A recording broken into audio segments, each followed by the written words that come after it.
وبرکاتہ۔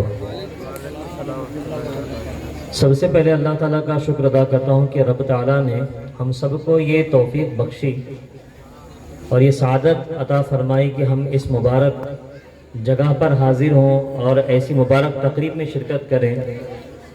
یہ یقیناً ہماری خوش قسمتی ہے۔ اس کے بعد ہدیہ تشکر میں پیش کرتا ہوں آقا دو جہاں صلی اللہ علیہ وسلم کی بارگاہ میں خاص طور سے آج بچوں سے تھوڑا سا میں بات چیت کرنا چاہوں گا، کیونکہ نعتیں تو ہمیشہ ہم پڑھتے ہی ہیں۔ میں چاہتا ہوں کچھ چیزیں میں ہدایات کے طور پر، انسٹرکشن کے طور پر کچھ میں بچوں کو بتاؤں، اور ساتھ ہی ساتھ زندگی میں آگے بڑھنے کے لیے کون سا راستہ اختیار کرنا چاہیے اس کے تعلق سے بھی کچھ باتیں عرض کر کے میں اپنی بات کو سمیٹ لوں گا انشاءاللہ۔ سب سے پہلے ایک مرتبہ آپ بآواز بلند درود پاک پڑھیں۔ اللہم صلی علی سیدنا و مولانا محمد وعلی آل سیدنا و مولانا محمد مبارک وسلم، صلاۃ و سلام علیک یا رسول اللہ صلی اللہ علیہ وسلم۔ اور آپ سبھی کو میں مبارکباد پیش کرتا ہوں۔ کنگریچولیشنز آل آف یو جنہوں نے بھی پارٹیسپیٹ کیا آج کے پروگرام میں، بچوں نے، بچیوں نے۔ ایک بات یاد رکھیے، آپ لوگ جب یہاں آئے، اپنا نام لکھوایا، آپ نے گھر میں کوشش کی اور یہاں پر آ کر آپ نے پریزنٹیشن دیا، تو یہ آپ کا کمال نہیں ہے، یہ اللہ تعالیٰ کا فضل خاص ہے کہ اللہ تعالیٰ نے آپ، اور جہاں جس کو چن لیا جاتا ہے وہ پہلے ہی مقبول ہو جاتا ہے، تبھی جا کر اس کو توفیق ملتی ہے کہ وہ آ کر یہاں پر پیش کر سکے۔ تو اس لیے میں مبارکبادی پیش کرنا چاہوں گا۔ ہاں، جن کو پڑھنے کا موقع نہیں ملا، وہ وقت کی نزاکت کی وجہ سے ان کو زیادہ موقع نہیں ملا، اس کے لیے میں معذرت چاہوں گا۔ جیسے کہ کھانا پک گیا ہے یا نہیں جاننے کے لیے چند چاول کے دانوں کو دیکھ کر ہی پتہ چل جاتا ہے کہ پورا کھانا تیار ہے یا نہیں۔ تو ویسے ہی ماشاءاللہ آپ کا انداز بھی بہت اچھا تھا، سب بچوں کا، سب بچوں نے بہت اچھا پڑھا الحمدللہ، سب کی آواز بہت اچھی ہے، اللہ سب کو برکتیں عطا فرمائے۔ بہرحال تو کچھ انسٹرکشن یہ ہے، سب سے پہلے دیکھیے، نعت جو پڑھنی ہے یہ کوئی معمولی چیز نہیں ہے۔ نعت پاک کا مطلب کیا ہے؟ نعت کا مطلب یہ ہے کہ رسول اکرم صلی اللہ علیہ وسلم کی ہم تعریف کرتے ہیں۔ ذرا سوچ کر دیکھیے بچوں، خاص طور سے میں بچوں سے مخاطب ہوں، اگر ہمیں کسی دنیا کے سیلیبریٹی کا، کوئی بالی ووڈ سیلیبریٹی کا یا کوئی پیسے والے کا اگر ہم کو اس کی تعریف کرنی پڑے تو ہم کیسی تعریف کریں گے؟ سب سے پہلے دیکھیں گے کہ ہمارا اپیرنس جو ہے وہ ٹھیک ہے یا نہیں، پھر ہمارا انداز کیسا ہوگا، الفاظ بھی ہم سلیکٹڈ لیں گے۔ تو سوچئے، جن کے صدقے میں ہم کو اللہ تعالیٰ ملا، جن کے ذریعے سے اسلام ملا، تو ان کی تعریف پیش کر رہے ہوں تو ہمارا حال اور ہمارے دل کا حال کیا ہونا چاہیے، اس پر سب سے پہلے ہمیں غور کرنا چاہیے۔ پھر اس کے بعد جب آ کر کھڑے ہوں گے، چاہے مائک پر ہو، چاہے مسجد میں ہو، چاہے کسی پروگرام میں ہو، ہماری صرف توجہ کہاں ہونی چاہیے؟ حضور اکرم صلی اللہ علیہ وسلم کی بارگاہ میں، کیونکہ ہم ان کی تعریف کر رہے ہیں۔ تو اب وہاں پر یہ کوئی کنڈیشن نہیں ہے کہ آواز اچھی ہونی چاہیے، آپ کا الفاظ کا سلیکشن اچھا ہونا چاہیے، یہ وہاں پر ریکوائرمنٹ نہیں ہے۔ وہاں پر صرف عشق دیکھا جاتا ہے کہ بندہ کیسے عشق میں ڈوب کر میری تعریف کرتا ہے۔ تو جیسا عشق بڑھے گا ویسے اس کی مراتب بھی بلند ہوں گی، اس کی مقبولیت بھی اس کو مل جائے گی۔ تو سب سے پہلے یہ دیکھنا ہے۔ پھر دوسرا یہ دیکھنا ہے، اب انسٹرکشنز یہ ہیں، ہدایات، ٹپس یہ ہیں کہ نعت ویسے تو سب کی آواز اچھی ہوتی ہے، کسی کی موٹی آواز ہوتی ہے، کسی کی میڈیم، کسی کی بہت پتلی، اور کسی کی بہت ہی زیادہ سریلی آواز ہوتی ہے، لیکن نعت کا جو سلیکشن ہے، انتخاب ہے، اس پر ڈیپینڈ کرتا ہے اور ہم کیسے پڑھتے ہیں۔ تو سب سے پہلے ہم کو یہ دیکھنا ہے کہ جو بھی ہم کو نعت پسند ہے اس کو ہم بار بار سنیں، اس نعت کو، اور سننے کے بعد اس نعت کو لکھ لیں۔ لکھنے کے بعد وہ جو نعت خواں پڑھ رہا ہے اس کی آواز کے ساتھ میں خود کی آواز ملا کر پڑھنے کی کوشش کریں، کہاں وہ آواز کو روک رہا ہے، کہاں لہرا رہا ہے، کہاں بلند کر رہا ہے، کہاں نیچے کر رہا ہے، اس پر توجہ ہونی چاہیے۔ پھر اس کے بعد جب نعت کی اچھی پریکٹس ہو جائے گی، طرز معلوم ہو گئی، انداز سمجھ میں آ گیا، الفاظ بھی سمجھ میں آ گئے، تو اس کے بعد کسی ایسے شخص کو جو ہمارا دوست ہو یا ہمارا کوئی رشتہ دار ہو، اس کے سامنے بیٹھ کر اس نعت کو دیکھ کر سنانے کی کوشش کریں۔ اب اس کو پوچھیں کہ میں جو پڑھ رہا ہوں یہ میرا انداز اچھا ہے یا نہیں, میں صحیح سے الفاظ ادا کر رہا ہوں یا نہیں, یہ دیکھنا ہے. تو سامنے والا اگر کوئی ہمارا رشتہ دار نہ ہو تو وہ آپ کو صحیح گائیڈ کر سکتا ہے, وہ صحیح بتائے گا کہ تیری آواز کو یہ نعت کی جو طرز ہے سوٹ کر رہی ہے یا نہیں کر رہی ہے. یہ پہلے آپ کو دیکھ لینا چاہیے. یہ نہیں کہ کان کو بھلی لگی, اچھی لگی, بس سن لیے اور آپ نے گنگنانا شروع کر دیے, الفاظ کے معنی نہیں معلوم. سب سے پہلے دیکھیے, میں تمام بچوں سے یہ بھی کہنا چاہوں گا جو نعت پڑھ رہے ہیں اس کے معنی بھی سمجھے, ہم کیا پڑھ رہے ہیں.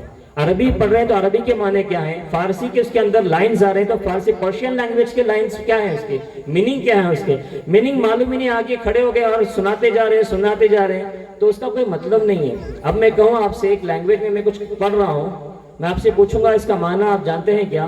جیسے کہ اللہ ہوئے ننگڑ اللہ رے رکشا کرنے شکشا کری دے. ابھی میں نے یہ کہہ دیا, آپ کے سر کے اوپر سے چلا گیا, جبکہ یہ دعا ہے. میں اس کے معنی جانتا ہوں تبھی جا کر میں نے اس لینگویج کے الفاظ کو میں نے آپ کے سامنے دہرایا. تو مطلب یہ ہے کہ جو آپ پڑھ رہے ہیں اس کی میننگ معلوم ہونی چاہیے, تبھی جا کر وہ کیفیت آتی ہے.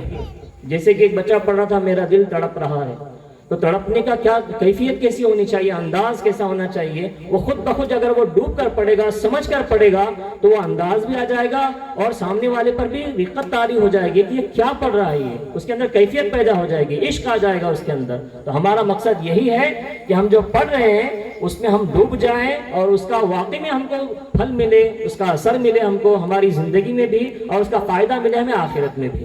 تو اس بات کا ضرور خیال رکھیں, اور ساتھ ہی ساتھ جو اچھے پڑھنے والے ہیں ان کے ساتھ بیٹھ کر پریکٹس کرنے کی بھی کوشش کریں. دیکھیے الحمدللہ آپ سبھی نے, کسی نے عربی میں پڑھا, کسی نے کچھ فارسی الفاظ کی کچھ نعتیں پڑھی, کسی نے کچھ اردو میں پڑھا. تو میں آپ کی دل جوئی کے لیے میں انگلش میں ایک نعت سناتا ہوں, تاکہ آپ کو لگے کہ آقا صلی اللہ علیہ وسلم کی ثنا گوئی جو ہے وہ ہر زبان میں ہوتی ہے. الحمدللہ جہاں جہاں جتنے حضور کو جاننے والے ہیں سب کے سب جو تعریف اپنی زبان میں کرتے ہیں, یہاں تک کہ چرند و پرند بھی کرتے ہیں, جانور بھی کرتے ہیں, حیاتات کرتے ہیں, نباتات کرتے ہیں, ہر کوئی ہر چیز حضور کی تعریف کرتا ہے. تو میں آپ کی دل جوئی کے لیے انگلش میں نعت سناتا ہوں تاکہ آپ کو بھی کچھ اس کا آئیڈیا ملے کہ کیسے پڑھنا چاہیے. حالانکہ مجھے بھی پڑھنا نہیں آتا, میں بھی ایک طالب علم ہوں, آپ کے جیسا اسٹوڈنٹ ہوں. اللہ تعالیٰ مجھے بھی پڑھنے کا طریقہ اور سلیقہ عطا فرمائے. درود پاک پڑھیں. اللہم صلی علی سیدنا و مولانا محمد وعلی آل سیدنا و مولانا محمد مبارک وسلم. صلاۃ و سلام علیک یا رسول اللہ صلی اللہ علیہ وسلم. صلی علی نبینا صلی علی نبینا صلی علی محمد صلی علی شفیعنا صلی علی شفیعنا صلی علی محمد.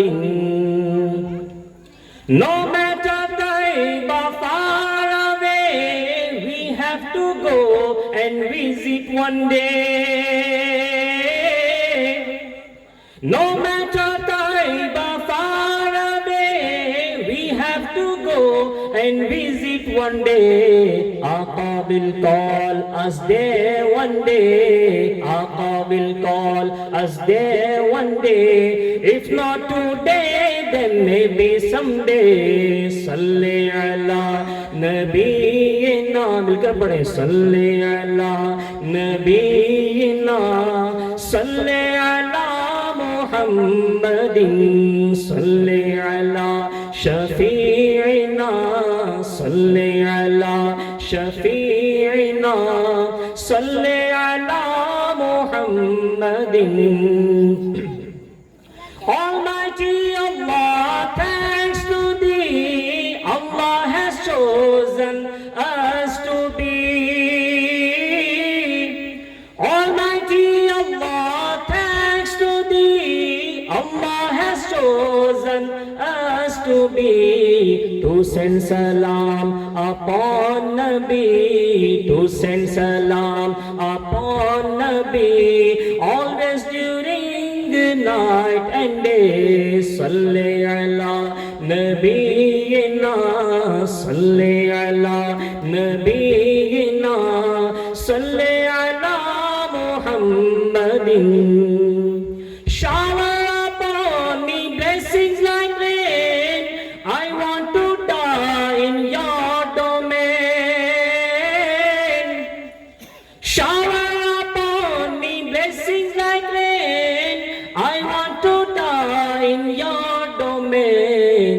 یا مصطفیٰ پلیز کال می اگین، یا مصطفیٰ پلیز کال می اگین، بولو یا مصطفیٰ please call me again, if not today then maybe someday. salli ala nabiyina, salli ala nabiyina, salli ala muhammadin. اور آخر میں جتنے بھی ہمارے منتظمین ہیں، خاص طور سے ہمارے طاہر شیخ سر، آزاد خان صاحب، صدام خان صاحب اور دیگر جن کے میں نام نہیں جانتا، ہمارے ٹیچر ہیں جو یہاں پر اینکرنگ کر رہے تھے، ان سب کا میں مشکور ہوں اور ان کو مبارکبادی دینا چاہتا ہوں، ان کی دعا دیتا ہوں کہ اللہ تعالیٰ ان کی تمام کوششوں کو، کاوشوں کو قبول فرمائے. اللہ تعالیٰ تمام جتنے بھی والنٹیئرز ہیں، جتنے بھی منتظمین ہیں، جنہوں نے فائنانشیل سپورٹ کیا، جنہوں نے فزیکل سپورٹ کیا، کوئی آ کر جو ہے یہاں پر اپنی جو ہے مورل سپورٹ دیا انہوں نے، اللہ ان تمام کو جو ہے دین و دنیا کی بھلائیاں نصیب فرمائے، کامیابیاں نصیب فرمائے، اللہ تمام کی پریشانیوں کو دور کرے. جتنے بھی حاضرین مجلس ہیں، اللہ تمام کو دین و دنیا کی تمام بھلائیاں نصیب کرے اور دونوں جہاں میں کامیابی نصیب فرمائے، مشکلوں سے آسانی عطا فرمائے اور بیماریوں سے اللہ نجات عطا فرمائے اور کامل ایمان نصیب فرمائے. آمین بجاہ نبی الامین صلی اللہ علیہ وسلم. اللہ تعالیٰ سے دعا ہے کہ جو کچھ ہم نے یہ پیش کیا ہے اس کو اللہ قبول فرمائے. السلام علیکم ورحمۃ اللہ وبرکاتہ.